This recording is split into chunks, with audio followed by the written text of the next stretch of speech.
Hola a todos, yo soy Aleida y les hablaré sobre uno de los reinos míticos de la antigüedad. Hoy les contaré la historia de Camelot y el rey Arturo.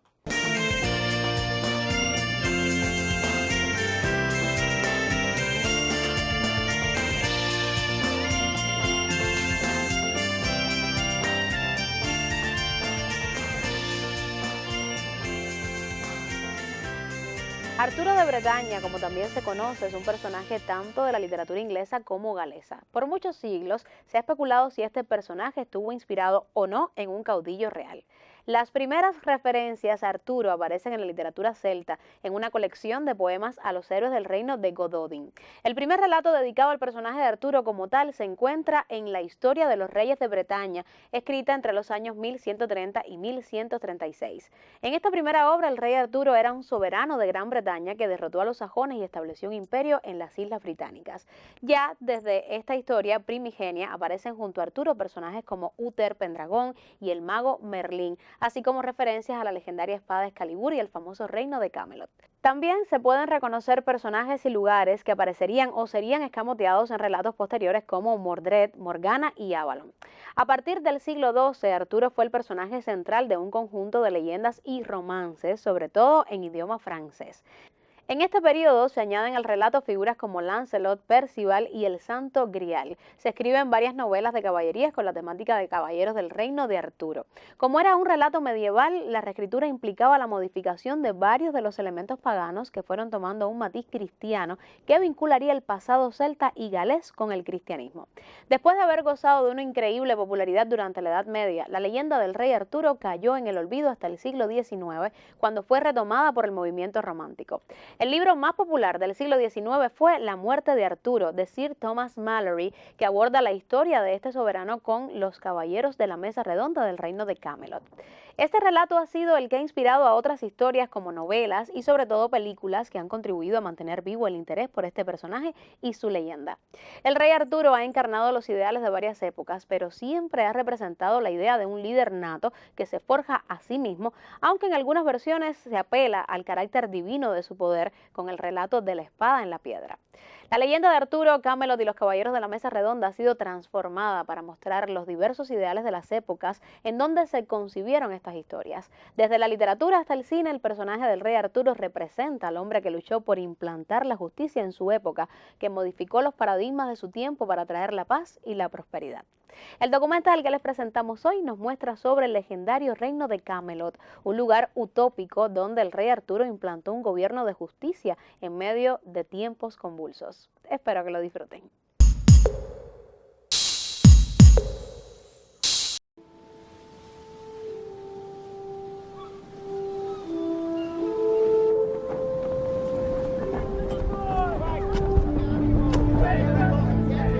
Cada año, en un campo de Cornualles, se reúnen para conmemorar la última batalla del más grande de todos los héroes británicos. ¡Arturo! ¡Arturo! ¡Rey de Britania! Los relatos de Arturo lo tienen todo: amor y valentía, traición y la suprema búsqueda espiritual.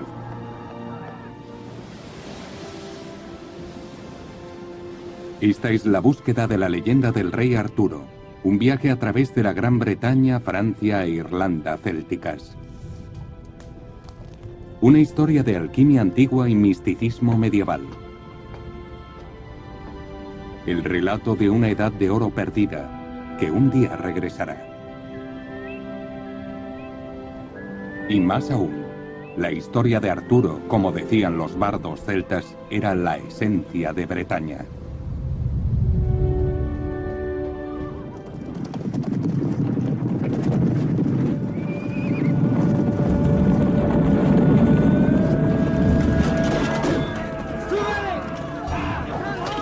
La leyenda del rey Arturo ha sido contada por poetas y cineastas durante 1 millar de años. Cómo el íntegro caballero cayó finalmente por el amor adúltero y el horror de la guerra civil.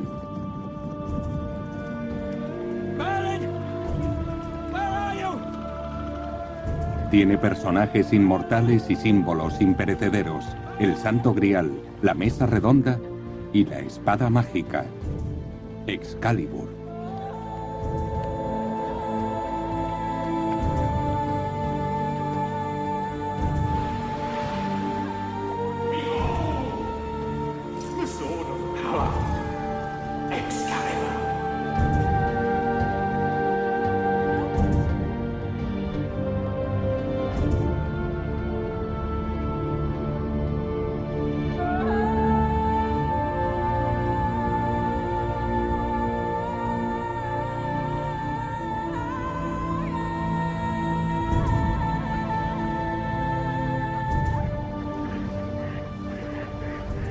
Nuestra búsqueda de la leyenda del rey Arturo no comienza en la isla de Avalon ni en Camelot, sino aquí, entre las barcazas del canal, en un barrio industrial de Oxford.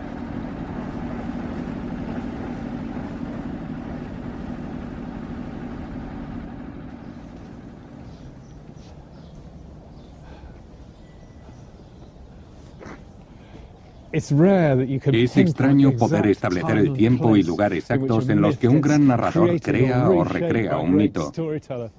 Pero en este caso, podemos. Este, lo crean o no, es el lugar más importante en la creación del mito del rey Arturo. Vengan a ver esto. ¿No es magnífico? Esto es todo lo que queda de la abadía del siglo XII en la isla de Osley, a las afueras de Oxford. Fue aquí en 1129, donde un joven clérigo galés se convirtió en el creador más influyente, brillante e imaginativo del mito de Arturo. Su nombre, Geoffrey de Monmouth.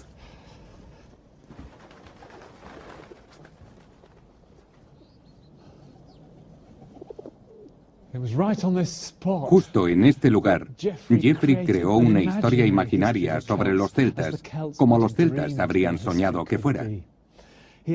Aquí aparecen por primera vez Merlín, Ginebra y el malvado Mordred, que traicionó a Arturo. Aquí están los prototipos de Excalibur, de Camelot y de Avalon. Y en el centro de todo, el propio Arturo, el otrora y futuro rey. Pero cuando pensamos en el Arturo de Geoffrey, no pensamos en la historia, sino en el relato.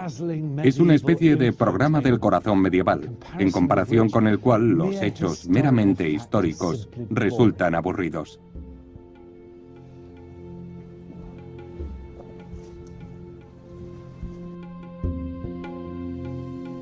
Uther Pendragon era señor de Gran Bretaña. Celebró un gran banquete y entre los presentes se encontraba Gorlois, duque de Cornualles, con su esposa Egerna, la dama más bella de toda Bretaña. Cuando el rey posó su mirada en ella, se enamoró perdidamente. Su esposo, al descubrirlo, salió airado de la corte. Metió a su mujer en el castillo de Tintagel, a la orilla del mar, un lugar de gran seguridad. Entonces el rey Uther dijo al mago Merlín: mi pasión por Egerna es tal que si no la poseo, me volveré loco de deseo. Y Merlín le contestó: tengo una poción mágica que te hará parecer exactamente como su marido, y así podrás llegar a ella. El rey tomó la poción, fue a Tintagel y le dejaron entrar. El rey permaneció toda la noche en brazos de Egerna y le hizo el amor apasionadamente, engañada por la magia de Merlín. Y esa fue la noche en que fue concebido Arturo.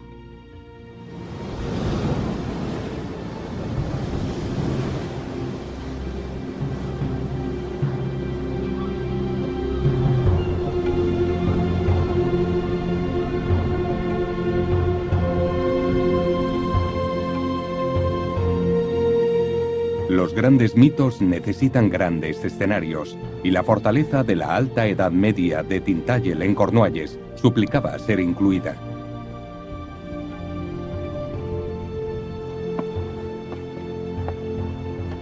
Aquí Geoffrey conoció relatos orales sobre un héroe celta, Arturo, que regresaría algún día.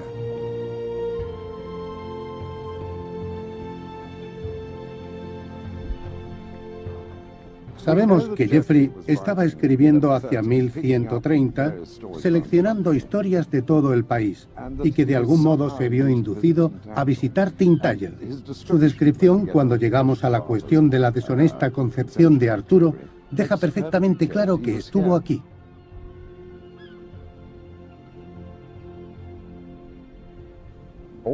Se nos dice que Arturo fue concebido aquí, y se asume que nace aquí.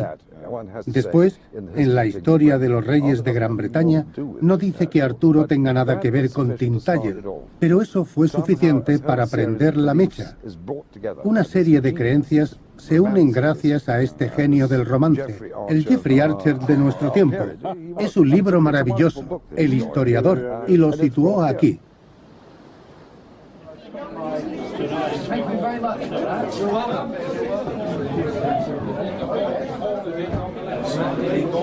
Pero el Arturo de Geoffrey no era solo una buena historia, era un arma política. Su profecía de que Bretaña se alzaría de nuevo podría usarse contra los opresores ingleses. Los celtas necesitaban un héroe y Geoffrey se lo proporcionó. El rey Arturo representa el espíritu celta para los bardos y el pueblo de Cornualles. Y cuando todos gritamos, el rey Arturo no está muerto, expresamos el hecho de que el espíritu celta no ha muerto en este país. Cada año, los bardos celtas se encuentran aquí, en Bodmin, hablando la antigua lengua británica de Cornualles.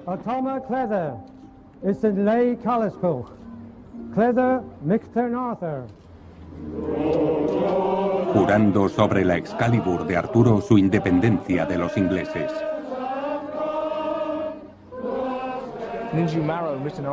El rey Arturo no ha muerto, al menos en espíritu, y la espada representa el espíritu de Arturo que defendió Britania mientras nos retirábamos hacia el oeste ante el ataque de los anglosajones hace más de 1000 años.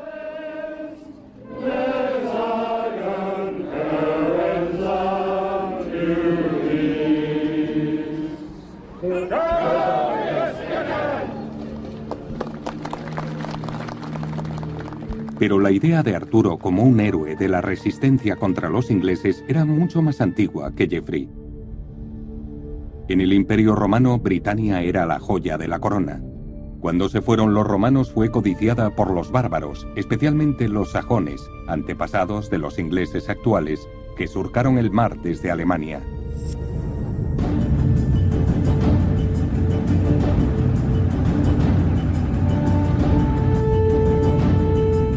Según la leyenda posterior, los invasores sajones fueron bien recibidos primero por el gobernador británico, el tirano Lord Vortigern.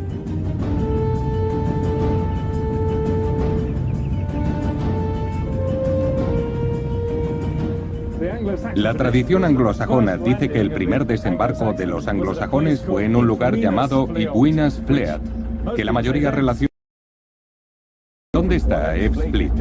Ebbsfleet está justo detrás de la central eléctrica, a estribor del barco.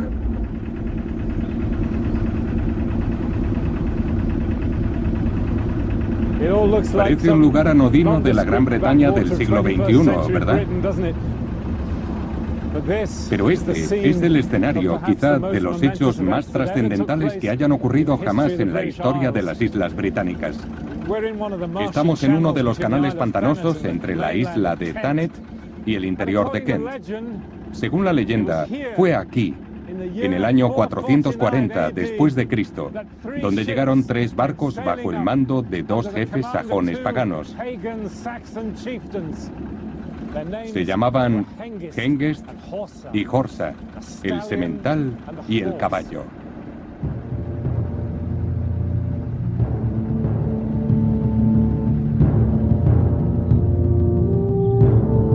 Hengest y Horsa, según la leyenda, fueron empleados como mercenarios por Lord Vortigern para luchar por él.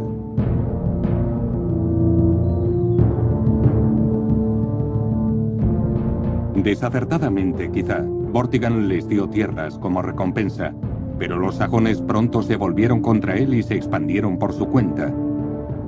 Una cabeza de playa en Britania, que se convertiría en Inglaterra.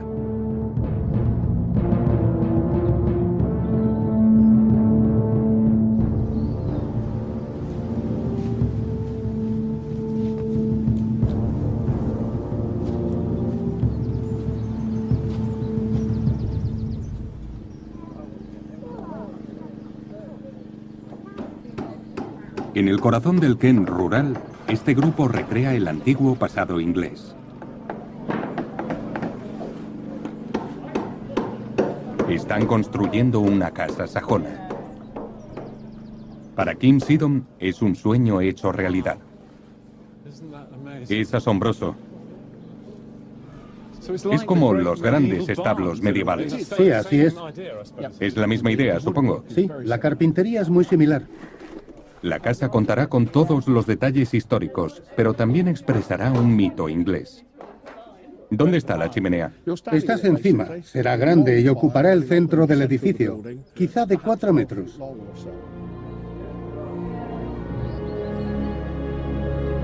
Y para muchos ingleses, ese mito provoca emociones tan fuertes como las que sintieron los bardos celtas en Cornualles.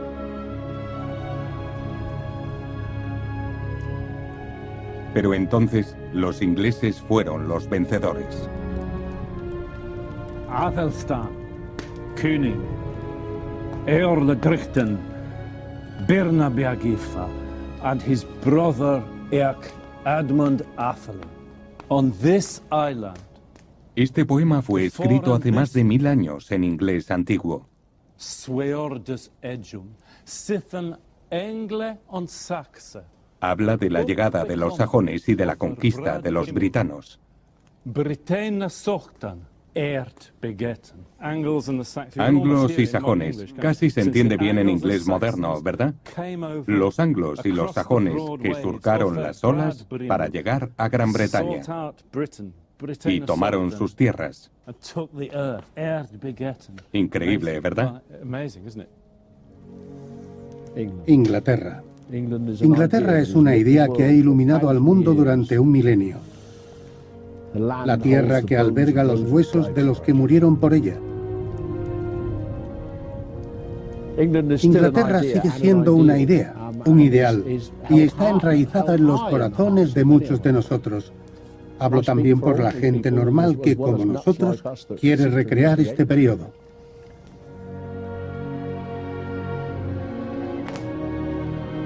Y en respuesta a los relatos de las victorias sajonas, los celtas crearon a su propio héroe.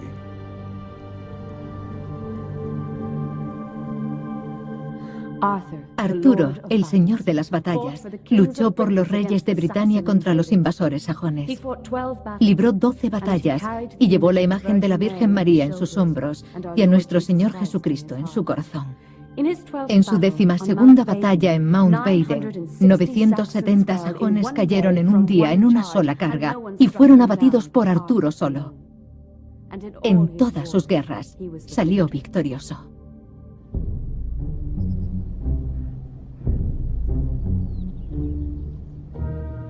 Cuando se escribió este relato en el siglo IX, los celtas, o los galeses, como los llamaban los ingleses, habían sido empujados hasta los rincones de la isla, aún clamando contra el hombre que había traicionado a Britania.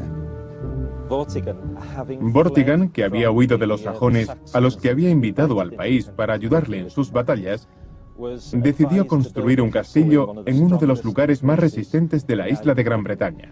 Y vino aquí. Pero desgraciadamente, cada vez que sus hombres volvían a la labor, se encontraban las piedras esparcidas por todo el lugar y no podían construir el castillo.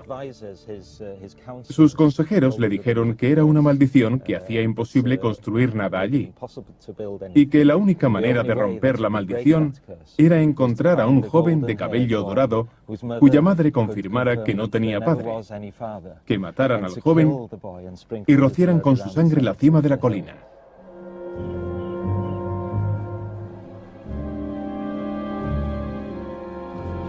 El chico llevó a Vortigern a lo alto de la colina, aquí, en Dinas Emrys. Bajo un pavimento de piedra descubrió una gran jarra. En el interior había 2 dragones, uno blanco y otro rojo. Los dragones lucharon entre ellos hasta que el rojo triunfó y el blanco huyó. Era una profecía, dijo el chico, de cómo un día los celtas vencerían a los sajones, aparecería un héroe y Britania volvería a levantarse. Se supone que este es el lugar exacto en el que ocurrió todo, cuando el arqueólogo que trabajaba aquí en los años 50 encontró un pavimento. Exactamente donde esperarías encontrarlo. Entonces se supone que esta era la fortaleza de Vortigern. Es otra teoría. Quizá hubo una fortaleza y quizá siga habiendo dragones aquí.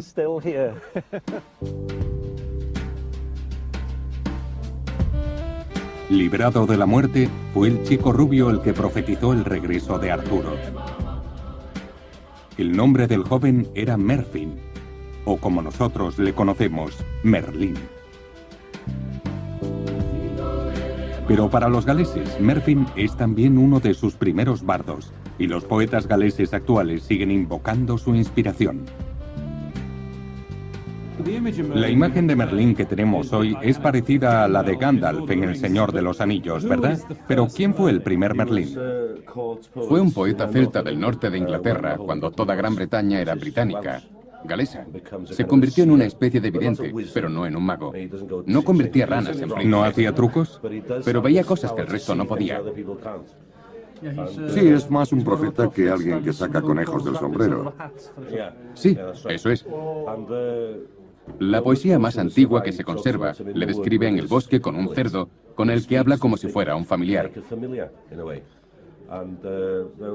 La mitad de las largas estrofas está basada en hechos reales, y la otra mitad habla de diferentes temas. Gwn ddyfnder pob llyn, rhif plu a deryn, pam na fydd sgodyn yn rhoi esgidiau, which is, I know the depth of every lake, the number of a bird's feathers, why fish go unshod. Conozco las profundidades de cada lago, el número de plumas de aves, por qué se escapan los peces. ¿Qué significa? Significa, sé lo alta que está la estrella, y sé lo ancho que es el cielo, y sé qué perturba las mentes.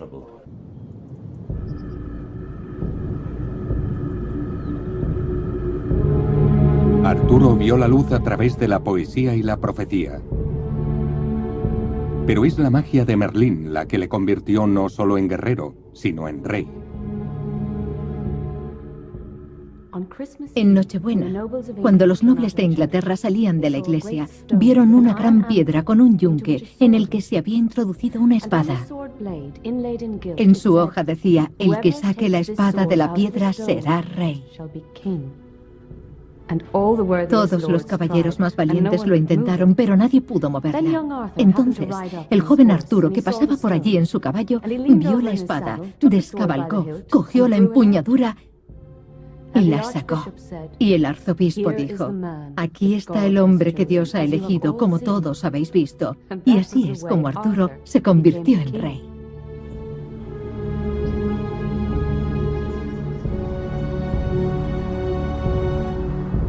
Y esa historia demuestra cómo Arturo comenzó a atraer otros relatos como un imán.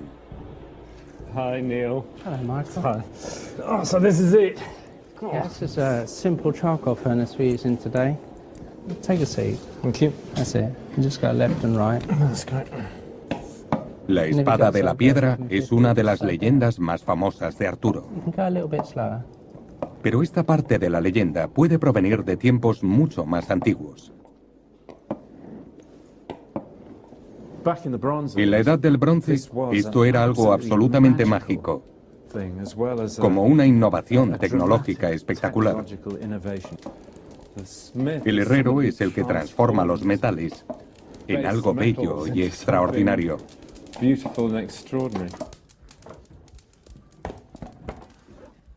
Neil Burridge es fundidor en bronce y ha recuperado la antigua técnica de vaciar espadas de bronce en un molde de piedra.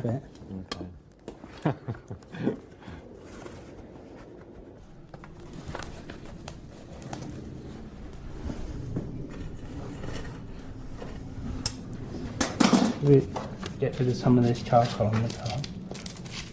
Can you see? Yeah. Oh, wow, look at it inside. We go this way. Okay. And we pour? And we pour.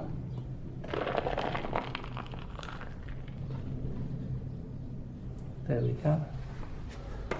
Right, you can talk. Yeah, is that it? That's it.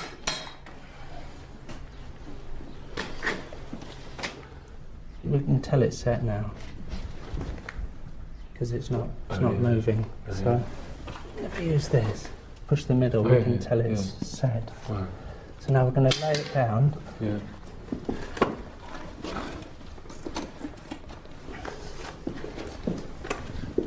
And then try and encourage the moulder part.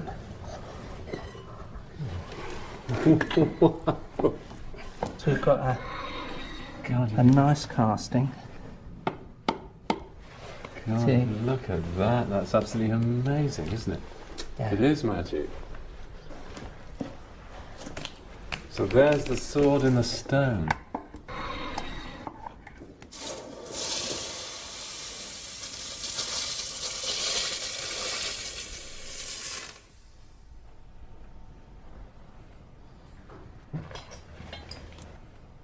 Es una técnica de la Edad del Bronce Medio, sobre el 1000 a.C.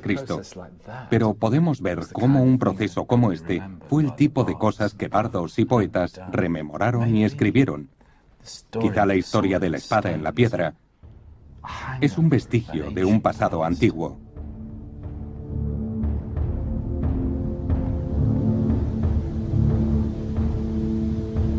Al final del siglo XII, Arturo se había convertido en un grito de guerra de la revuelta galesa, y los ingleses empezaban a verlo como una amenaza. Según Geoffrey de Monmouth, el lugar de descanso eterno de Arturo estuvo en la isla de Avalon, en Glastonbury. Aquí el rey inglés Enrique II decidió demostrar que Arturo estaba muerto y que nunca regresaría.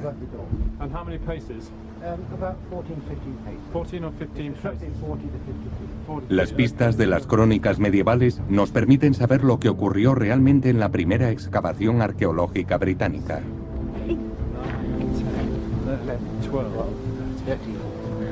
Round about here is the tomb. Yeah.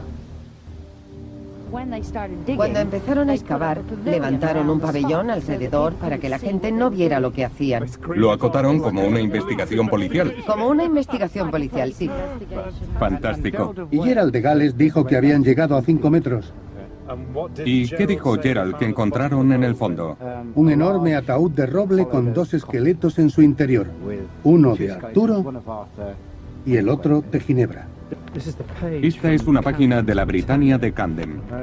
Y esto es su dibujo de la cruz. Hic jacet inclitus rex Arturius in insula Avalonia. ¿Es sospechoso? Mucho. En parte porque hablamos del famoso rey Arturo, y el rey Arturo no se hace famoso hasta mucho después de su muerte. Y la letra también está mal, la letra es del siglo XII. ¿Ah, sí? Sí. Eso es mucho. Se delataron ellos solos.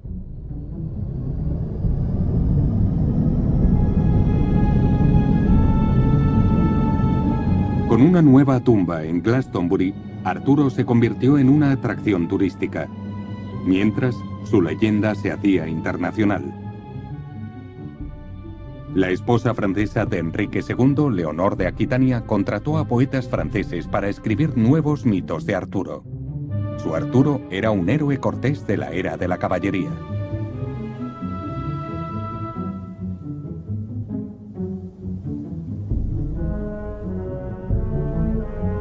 La antigua guerrilla galesa encabezaba ahora la corte más glamurosa de Europa. ¿Y qué mejor lugar para imaginar? Imponentes edificios, torreones de cuentos de hadas, monjes, monjas y salones señoriales. Así es como los romances medievales describen el mundo del rey Arturo. Los britanos también son parientes celtas de los galeses y los habitantes de Cornualles. Bertrand Bertin hace visitas por los lugares bretones de Arturo. We're heading to little island over there, Tomelin. It's about how far is it? About a kilometer? Or? No, it's about 3 kilometers from here. Like it's really tricky. You think it's so near, and it's kind of distance. Aquí en Francia, Arturo se convirtió en una especie de Superman medieval que mataba monstruos, rescataba doncellas y luchaba contra gigantes.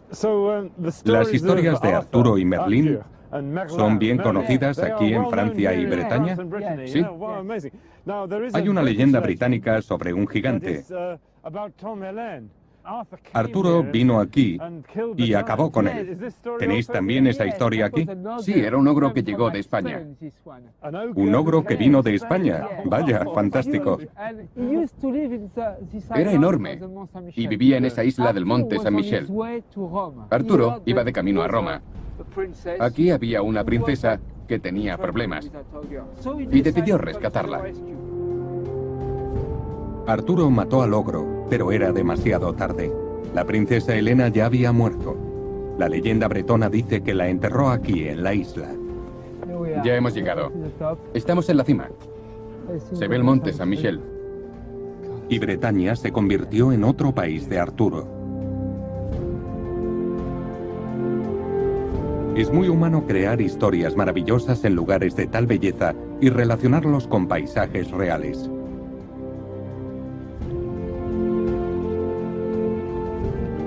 Así es como crecen los mitos, cristalizando nuestros sueños.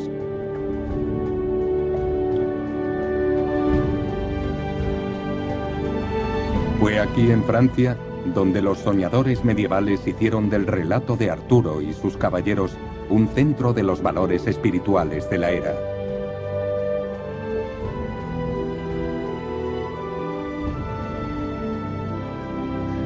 Pero de todos los escritores que reinventaron, reimaginaron a Arturo en el siglo XII, el más grande fue Chrétien de Troyes. Llevó la leyenda a un nuevo nivel de romance, caballería y búsqueda espiritual. En su último trabajo dio un giro y creó un tema maravilloso que ha cautivado al mundo desde entonces.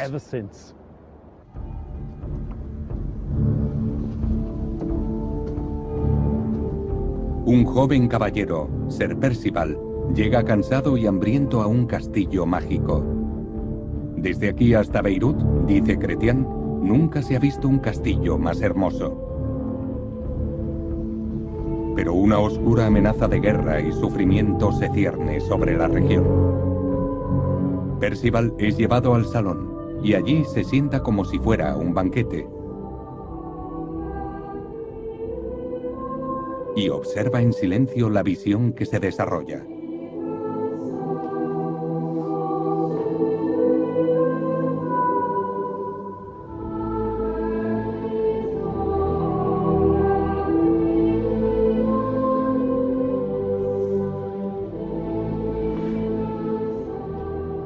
Entró un joven sosteniendo una lanza blanca.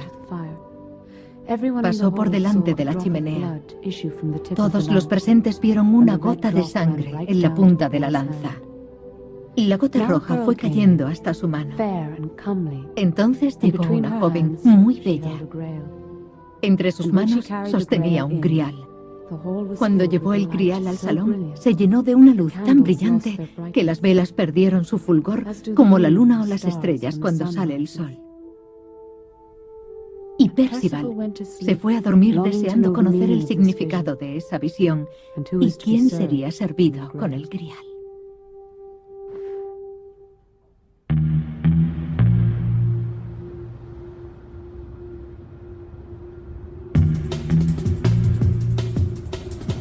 Cuando Percival se despertó, el castillo estaba vacío y el grial había desaparecido, y comenzó una búsqueda que ha fascinado a escritores y cineastas desde entonces. Un grial es una copa, pero pronto se convirtió en el grial, usado por Cristo en la última cena.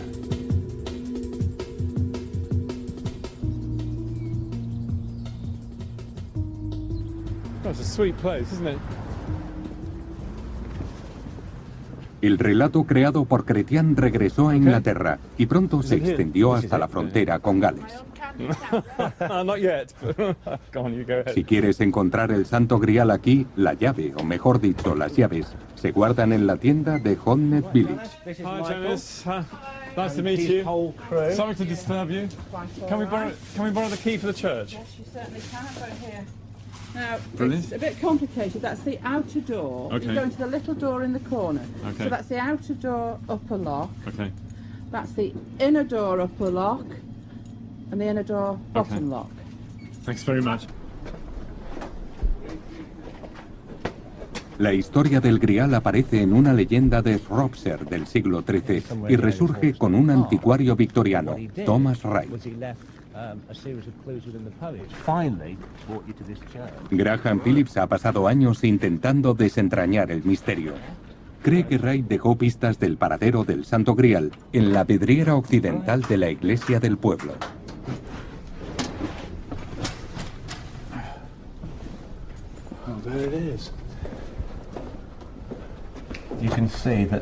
Puedes ver las cuatro figuras representando a Mateo, Marcos, Lucas y Juan.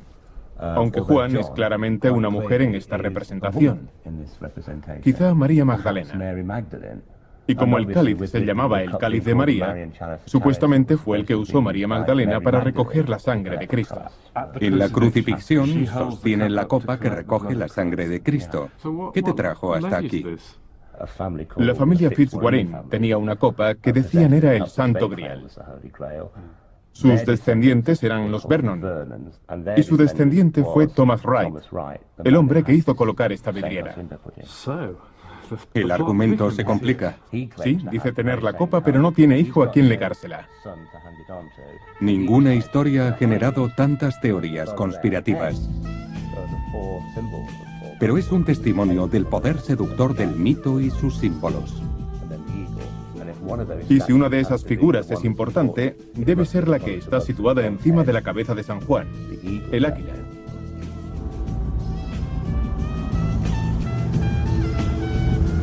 El misterio del Grial de Shropshire nos lleva a Hoxton Park, un jardín fantástico del siglo XVIII que se ha convertido en otro país artúrico.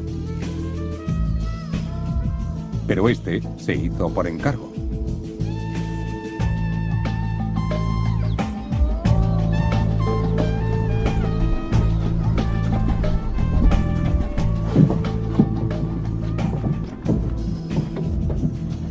En esta gruta artificial, el travieso Thomas Wright dejó la pista final. Bien. Estas son las dos estatuas. Esta de aquí, la del león, y la otra, que está ahí, la estatua del águila. A ver si podemos moverla. ¿Le ves las patas? Esto es la pechuga, y la cabeza debería haber estado aquí. Pero en la base, cuando la movieron colina abajo y cayó, encontraron un pequeño agujero. Aquí es donde encontraron la copa. La copa que encontraron en la estatua es pequeña. De hecho, si te fijas... Vaya, ¿podemos verla a la luz? Si te fijas, no se diferencia mucho de una huevera. Pero fue... ¡Qué interesante! Llevada al Museo Británico, donde la identificaron. Es interesante porque es un esenciero romano del siglo I. No. No se puede probar que lo fuera, pero desde luego es del mismo estilo.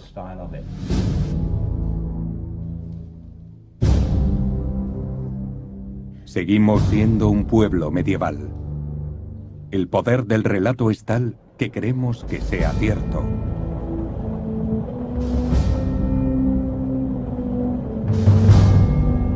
Pero a pesar de todos los buscadores, desde los medievales al Código da Vinci, el Grial es puro mito. Un símbolo creado por Chrétien y los poetas que le sucedieron, de algo que no se puede poseer, pero con el que aún nos obsesionamos. Un símbolo quizá de la búsqueda humana misma.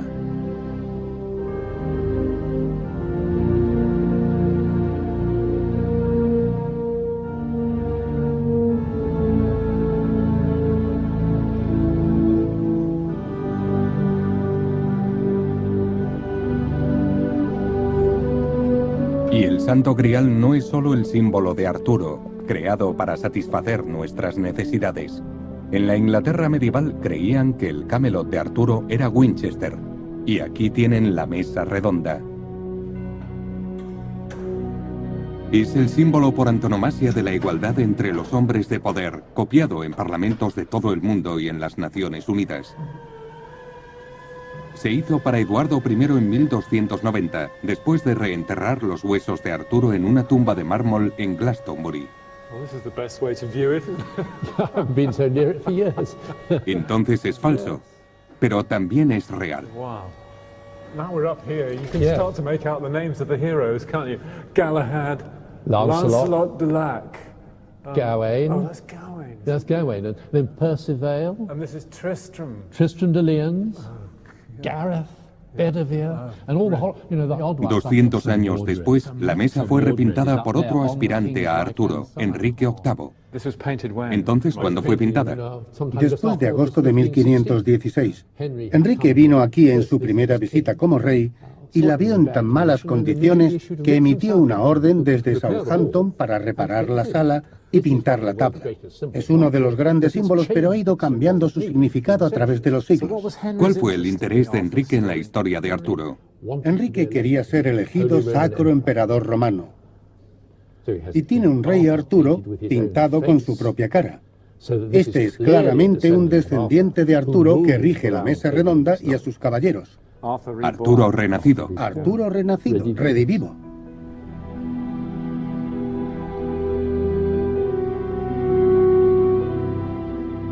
Y así, la profecía de Geoffrey de Monmouth se hacía realidad. Enrique VIII era un Tudor. Los Tudores eran galeses. La vieja monarquía de Britania había sido restaurada. Y el mito de Arturo se había convertido en una parábola de la propia Britania, un sueño de lo que podía haber sido y podría volver a ser. Un paraíso cuya edad de oro podría volver otra vez.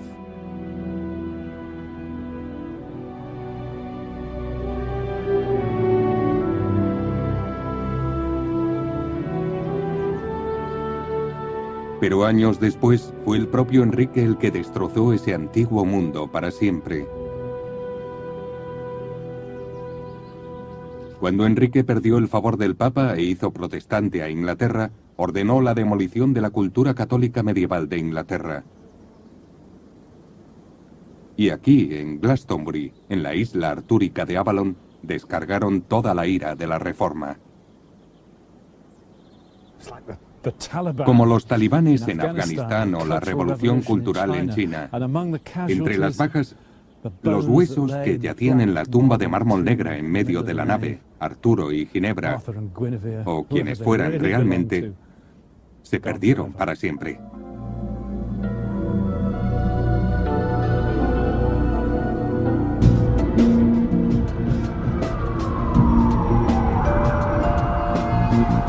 Y con esto podríamos pensar que el mito de Arturo llega a su fin. La revolución Tudor nos llevaría al mundo moderno. La era de los ángeles y el grial se fueron para siempre. Pero como toda nación, Gran Bretaña seguía necesitando a sus mitos. Mitos de identidad, mitos de Estado. Los visitantes creen que es medieval. Saben que representa la historia británica. En el siglo XIX se construyó la sede del Parlamento y se decoró con relatos de Arturo y sus caballeros.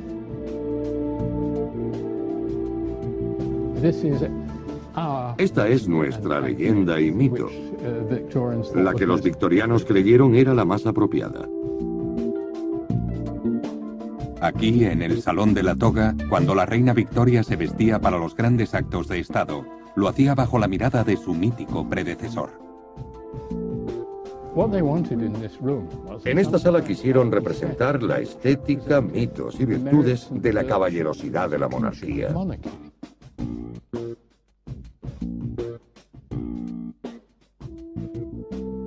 Y a través de Arturo, Inglaterra volvía a conectarse con su pasado perdido.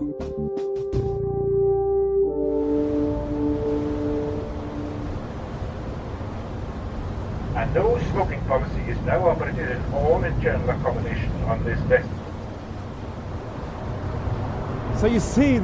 Las leyendas e historias sobre el rey Arturo seguían creciendo y se añadieron otras muchas durante cientos de años, respondiendo a los tiempos y a las necesidades políticas, culturales e incluso emocionales y psicológicas. Y también se aprecia que la mayoría no tiene su origen en hechos históricos. Son producto de la maravillosa imaginación de los narradores.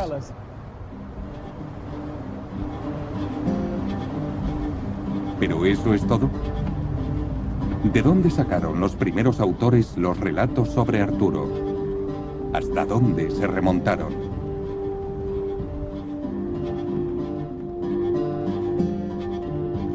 Para descubrirlo en las islas británicas de hoy, solo podemos ir a un sitio: Irlanda.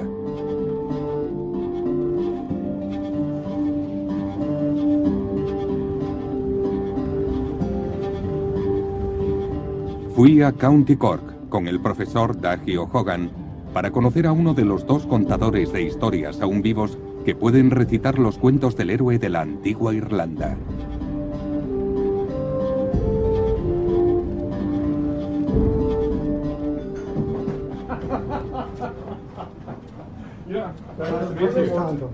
I'm Michael, yeah, very nice to meet you. Yeah, this is Michael Wood.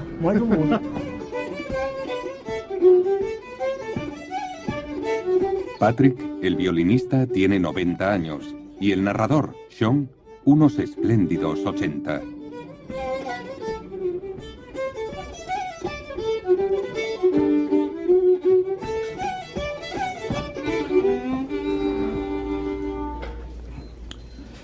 Bechola agus miacha agus tá mecha gom duniosin agus leis an sionach nar hémanach. Do gléig sé chuige a ghair vegus bígachas bágachas bad clósacha di una hora que Esta historia nos habla de Finn McCook y los jóvenes guerreros, los Fianna. Un relato con asombrosas resonancias de Arturo, la espada mágica y el cáliz que da la vida eterna.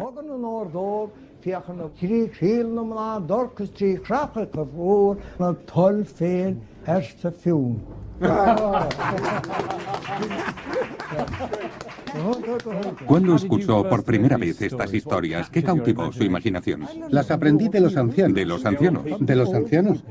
La mente es lo único importante. Lo único que tenemos en el mundo es nuestro modo de pensar. No hay nada más fuerte que nuestro modo de pensar. Cuando se escribió esta historia hacia el siglo XVI, el escritor usó motivos antiguos, más antiguos aún que el material de Fianna. Cuando escuchas a Sean, estás oyendo una voz que data de hace siglos y siglos, incluso milenios. Cuando escuchas a Sean contar la historia de Fianna, te haces una idea de lo que debió ser ese periodo en Gales, desde el siglo IX hasta el XI, cuando la tradición artúrica era oral, antes de que formara parte de la gran literatura de Europa. Cuando cuento esa historia, lo estoy viviendo.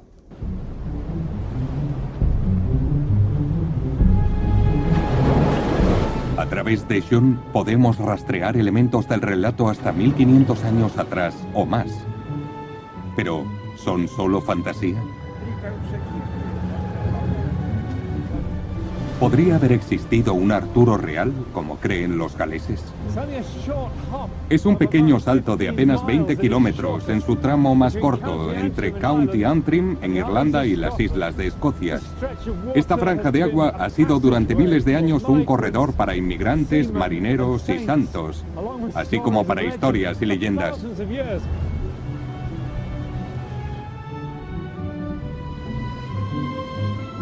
Esta es la isla de Iona, el lugar de enterramiento de los reyes de los escotos. Hablantes gaélicos vinieron hasta aquí desde Irlanda en la Alta Edad Media.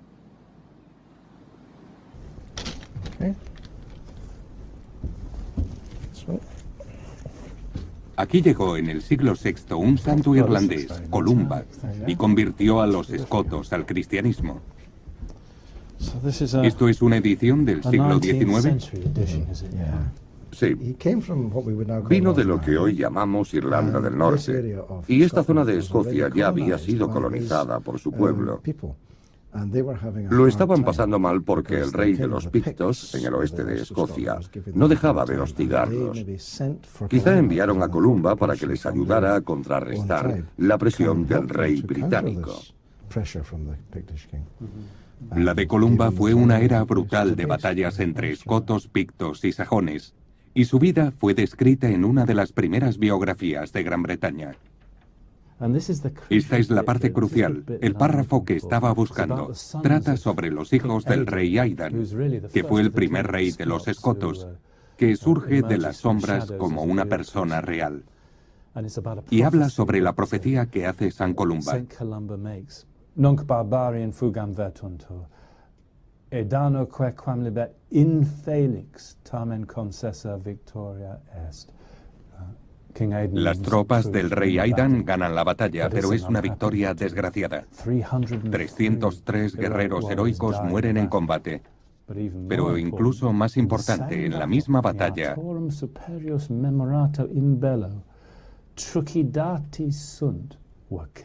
mataron a los dos hijos de Aidan, Ecodius y el mayor, Arturius.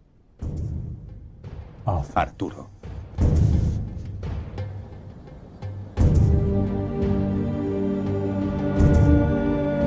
Igual que con el Santo Grial, buscamos a Arturo deseando que sea real. Pero hay un Arturo real que murió en una trágica batalla en el siglo VI, en algún lugar al norte de la muralla romana. ¿Fue su nombre el que transmitieron los bardos a todos los narradores posteriores?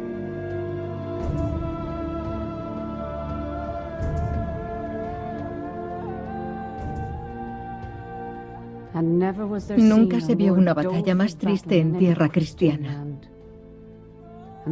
Lucharon todo el día y no descansaron hasta que todos los nobles caballeros yacieron en la tierra fría. Lucharon hasta que se hizo de noche.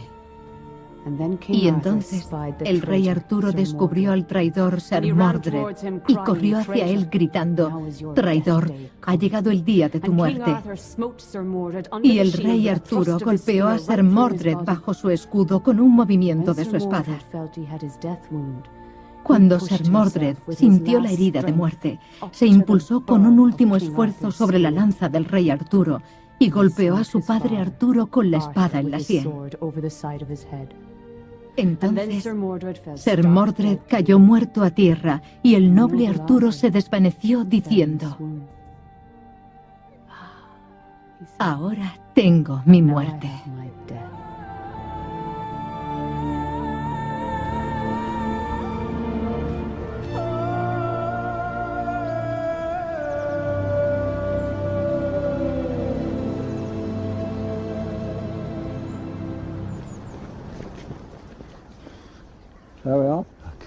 Las crónicas galesas dicen que la última batalla de Arturo fue en un lugar llamado Camlan, un fortín romano en el muro de Adriano llamado Camberglana.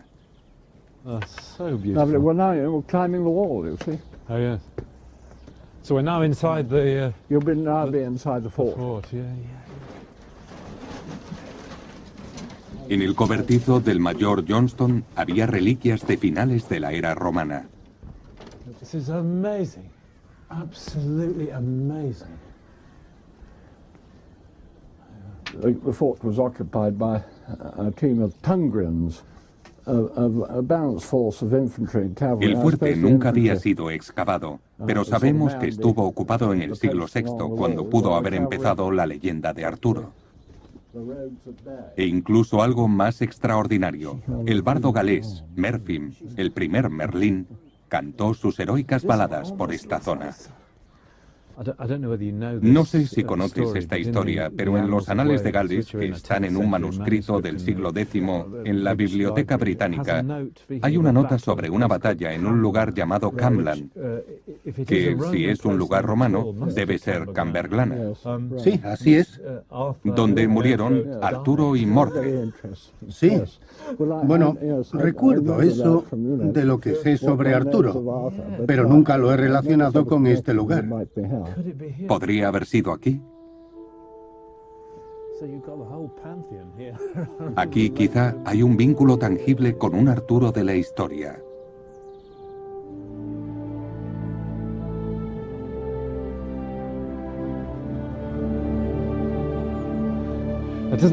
No tiene que ser un prototipo histórico, pero si lo hubo, quizás sea esta la conexión.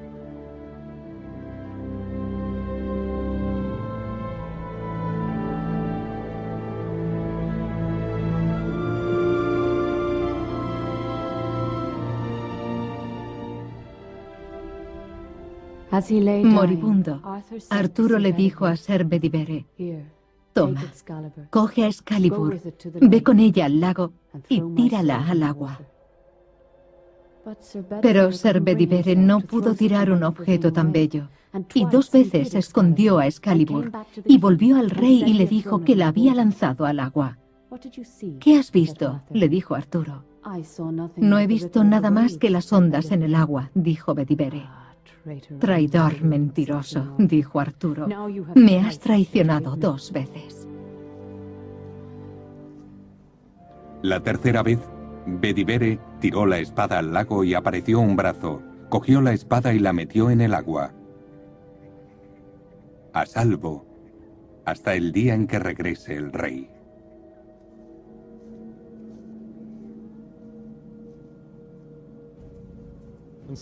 Y así, con los siglos, el rey Arturo se convirtió en símbolo de sus historias para la gente de las Islas Británicas. Y en ese sentido, con todos sus mitos y leyendas, sigue vivo hoy. Como dijo Sir Thomas Malory hace más de 500 años, algunos hombres dicen que el rey Arturo no está muerto, sino que por voluntad de nuestro Señor Jesucristo está en otro lugar. Y los hombres dicen que volverá y conseguirá la Santa Cruz. Yo no sé si esto será así, pero en su tumba está escrito este verso. Aquí yace Arturo, el que fuera y será rey.